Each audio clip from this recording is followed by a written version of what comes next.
3 weeks before my wedding, my fiancé called off the engagement. 4 months later, he was engaged to my sister.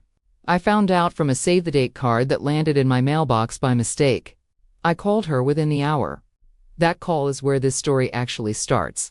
I'm Megan. My sister, Jenna, has spent our entire lives taking things that were mine and calling it fate.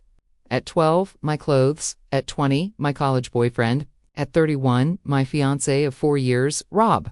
I asked her one question: how long? She wouldn't answer it. Instead, she told me I should be happy for her, that I'd clearly checked out of things with Rob already, that some people are just meant to end up together, and that I was making it weird by being upset about timing. When I told her exactly what I thought of her, she hung up on me. My mother called an hour later, not to check on me, but to ask if I was going to cause a scene at Thanksgiving. I didn't go to Thanksgiving, I went quiet. Not because I'd forgiven anything, because I didn't have a single card to play, or so I thought. 3 months later, Jenna sent the family a link, glowing, to the venue she and Rob had booked. I recognized the building instantly. I'd quietly been a minority investor in that estate for 3 years. A friend from business school ran it, needed capital. I got a modest check every quarter and never thought about it again. I called him, not about Jenna, just to ask how the property was doing.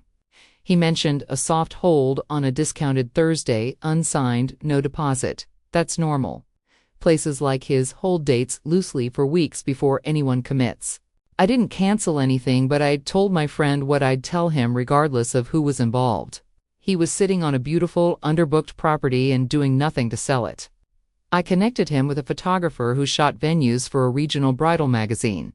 2 weeks later, the estate had a real feature: good photos. A short write-up on the restoration. Quotes from my friend about the two of us funding it in 2019. And a photo from the property's anniversary open house with both of us in it. A couple who'd been hunting for a date for months saw the piece, called that day, and put down a deposit.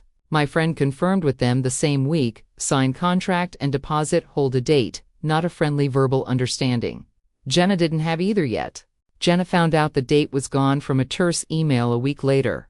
She didn't find out why until months after that, when a coworker sent her the same bridal magazine piece, half joking, saying, "Isn't this the place you wanted?" She almost didn't open it. Then she saw the photo from the open house, her sister, mid-laugh, standing next to the caption, crediting co-investor Megan, dated a year before Jenna had ever booked a walkthrough. She called me that night screaming, certain I'd planned the entire thing from the start, the article, the timing, all of it. I told her the truth, and it was almost worse than a lie would have been. I hadn't planned anything. I'd never told the venue her last name. I'd made one phone call about marketing a business I already had money in on a random Tuesday, and it happened to cost her a Thursday in October. Nothing had been hidden from her. She'd simply never had a reason to look until losing something made her go digging. And what she found was a year-old photo of me already standing somewhere she didn't know I'd built. She'd spent our whole lives taking things and calling it fate.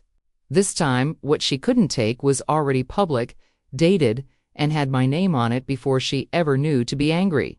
If you've ever found out the truth because you went looking for someone to blame, tell me below.